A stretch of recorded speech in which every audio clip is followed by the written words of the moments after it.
Is the Hyundai I30N worth 680,000 rands? 680k.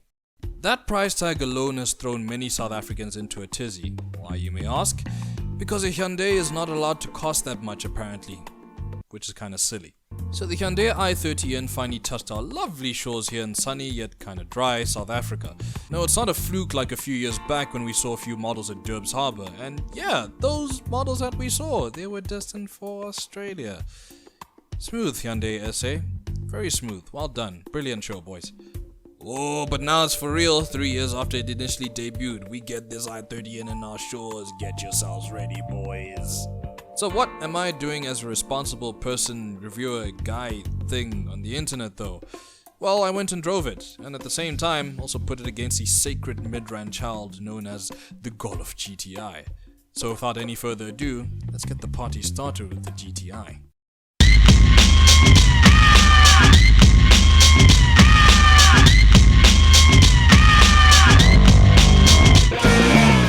You see, the Golf is one of those factors that's making many revolt to the Hyundai's price tag.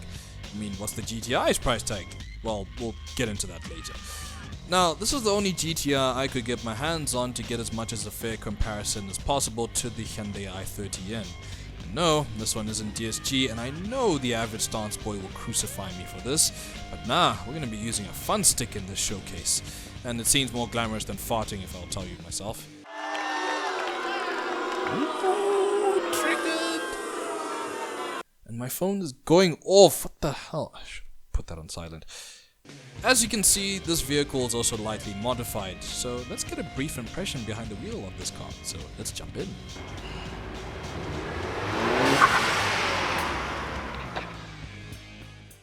So, hello ladies and gentlemen. I am here in a Mark 7 Golf GTI. And we gotta look at this car first before we jump into the Hyundai i30N, because this was pretty much the benchmark for the i30N. And a good benchmark it actually is, because the Mark 7 GTI is pretty much the hot hatch that popularized hot hatches. So as a result of that, people also want a piece of that pie, and it's always been like that for the past few years. I mean, it's no surprise why. I mean, look at this. Got some go.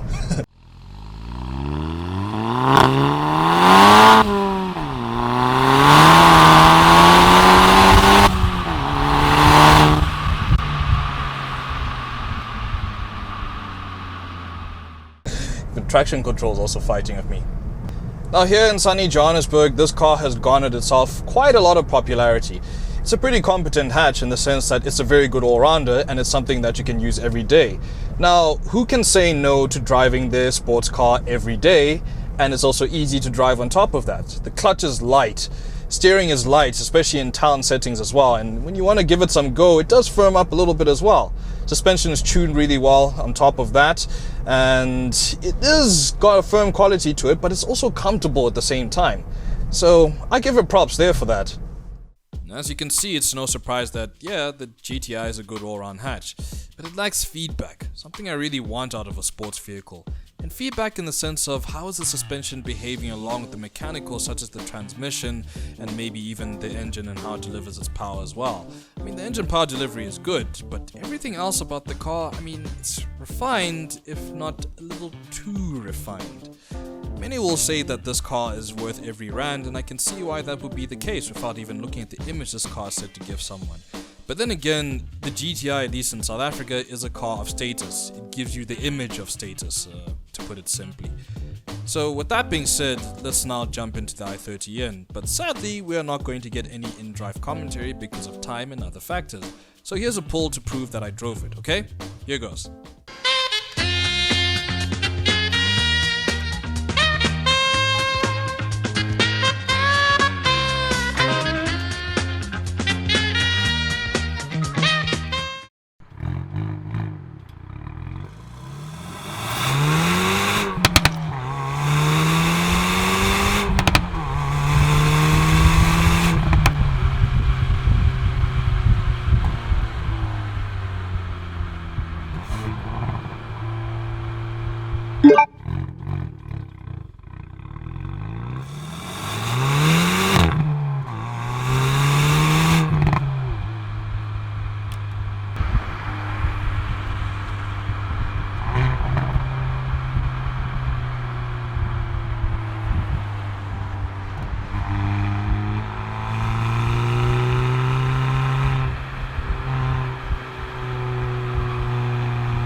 Right, hold your butts.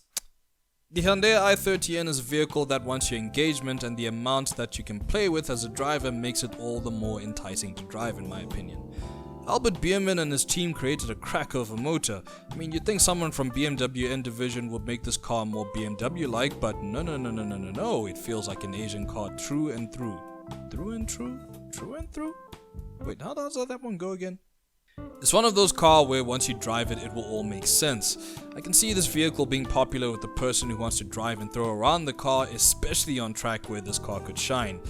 The popping exhaust, while not intrusive, does turn heads, and yeah, the interior materials aren't that great. I mean, the Golf has the upper hand in that respect. It feels a lot nicer in the Golf, if I should say.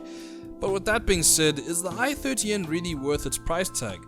Yeah, so what I'm actually gonna do here is, here's the thing, people have a real problem with this car without rhyme or reason, and peeps say a GTI is cheaper, but I beg to differ. So here's what we're gonna do.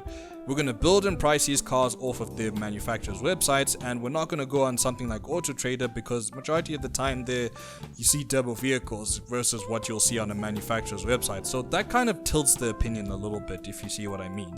So we're gonna go brand new, VW, Hyundai, to get a fair comparison.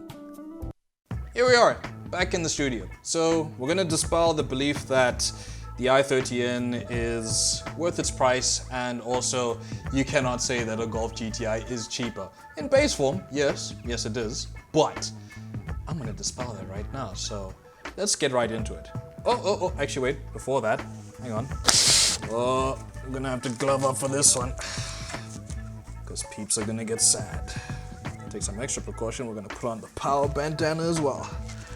Looking like a part of Street Fighter or something. Let us begin. Okay, so here's the base price of the GTI. Check that out over there. 568,600 rands. Decent, not bad for a base price. However, base, and don't forget that we're dealing with German vehicles here, where you're going to have to spec it up. So I took the liberty of doing that off camera right over here, just so I could save a little bit of time, and also took a little bit more time to compare it to features consisted here in this lovely brochure that Hyundai Sandton actually gave to me.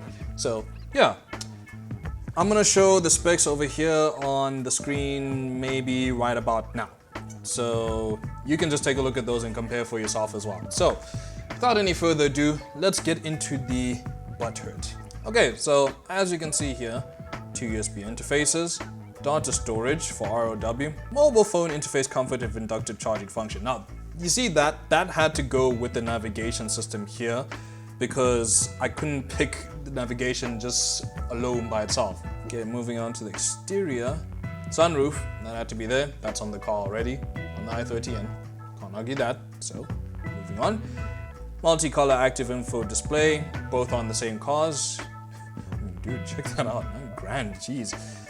Didn't tick smoker's package, I don't want to kill myself slowly. Adaptive chassis control, again, like with like, Hyundai has, well, trick suspension and, well, drive modes on top of it as well, so we picked the two together. Oh, look at that, jeez, that's pricey. Moving on, adaptive cruise control, both of them have keyless locking fob, park assist or park distance control, rear view camera system, and there you go. The only thing here that's pretty subjective is the colors, because you ideally just going to pick what you want depending on the vehicle. So that's your own subjective cost. Okay, Tornado Red, that's the color we picked. I like that color, it's a very nice color, thank you.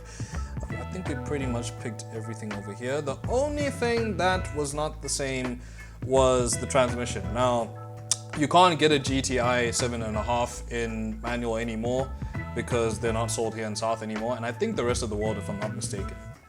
DSG all the way. Death of the manual, here we go.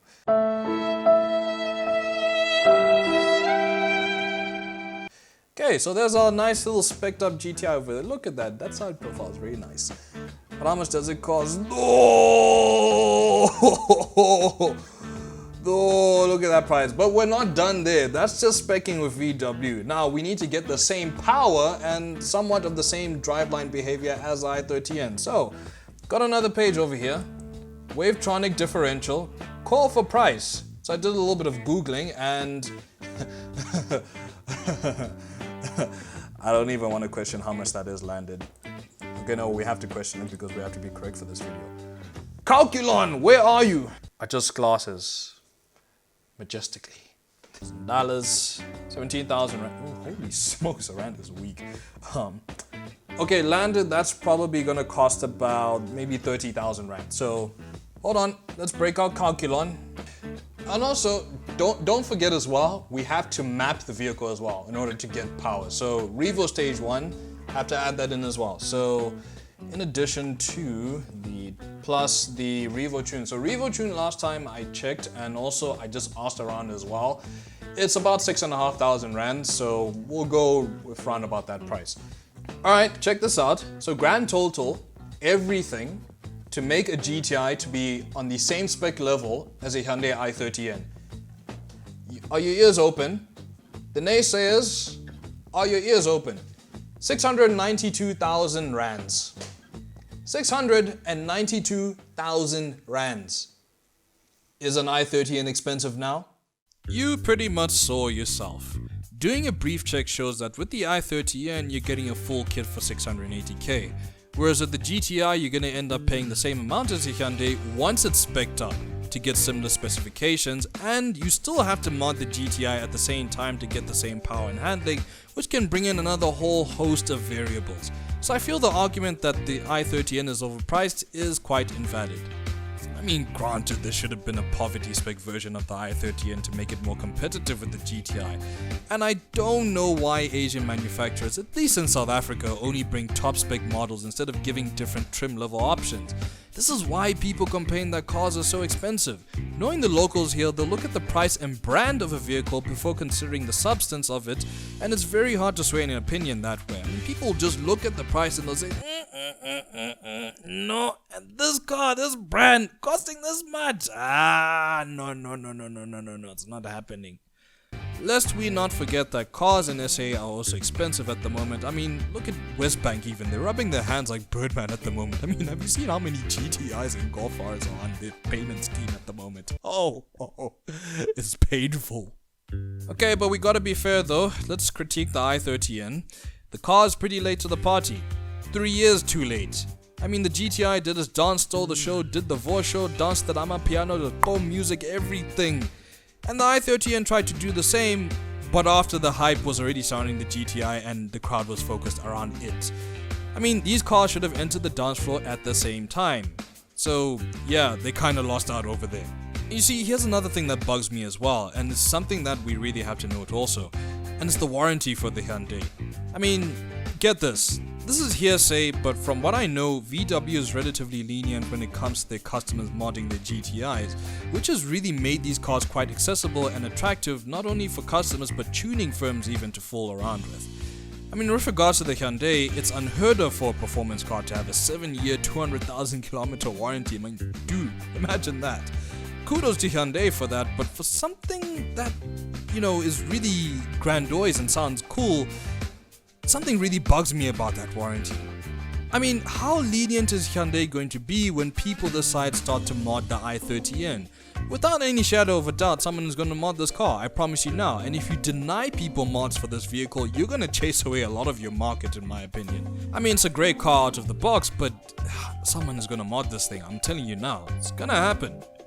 With that in mind, Hyundai also needs to be very smart about how they market this car.